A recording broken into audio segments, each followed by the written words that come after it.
अपने कर्म से ही सुख और दुख पाता है मनुष्य। जाने इसके पीछे का रहस्य। नमस्कार, मार्तंड ज्योतिष केंद्र में आपका स्वागत है। मैं हूँ मनीषा श्री। एक बार माता पार्वती ने भगवान शिव से कहा कि प्रभु, मैं पृथ्वी पर देखा है कि जो व्यक्ति पहले से ही अपने से दुखी है, आप उसे और ज़्यादा दुख प्रदान कर देते हैं, और जो सुख में है आप उसे दुख नहीं देते हैं। भगवान शिव ने इस बात को समझाने के लिए माता पार्वती को धरती पर चलने के लिए कहा, और दोनों ने इंसान रूप में पति पत्नी का रूप लिया और एक गांव में जाकर अपना डेरा जमा लिया। शाम के समय भगवान ने पार्वती से कहा कि हम मनुष्य रूप में यहाँ आए हैं, इसलिए यहाँ के नियमों का पालन करते हैं। हमें भोजन करना होगा, इसलिए भोजन सामग्री की मैं व्यवस्था करता हूँ, तब तक तुम भोजन बनाओ। भगवान के जाते ही माता पार्वती रसोई में चूल्हे को बनाने के लिए बाहर से ईंट लेने गई और गांव में कुछ जर्जर हो चुके मकानों से ईंट लाकर चूल्हा तैयार कर दिया।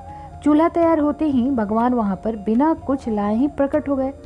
माता पार्वती ने उनसे कहा कि आप तो कुछ लेकर आए ही नहीं, भोजन कैसे बनेगा? भगवान बोले, पार्वती, अब तुम्हें इसकी ज़रूरत नहीं पड़ेगी। भगवान ने माता पार्वती से पूछा, तुम चूल्हा बनाने के लिए इन ईंटों को कहाँ से लेकर आई? तो इस पर माता पार्वती ने कहा, प्रभु, इस गांव में बहुत से ऐसे घर भी हैं जिनका रखरखाव सही ढंग से नहीं हो रहा है। उनकी जर्जर हो चुकी दीवारों से मैं ईंट निकाल कर ले आई। भगवान ने फिर कहा, जो घर पहले से ही खराब थे, तुमने उन्हें और खराब कर दिया। तुम ईंटें उन सही घरों के दीवार से भी तो ले आ सकती थी।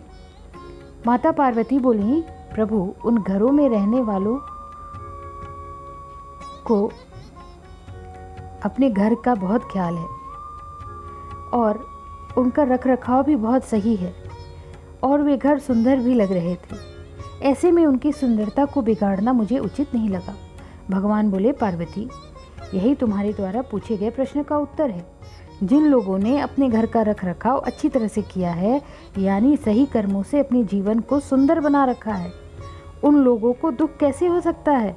मनुष्य जीवन में जो भी सुखी हैं वे अपने कर्मों के द्वारा सुखी हैं, जो दुखी हैं वे अपने कर्मों के द्वारा दुखी हैं। इसलिए हर एक मनुष्य को अपने जीवन में ऐसे ही कर्म करने चाहिए।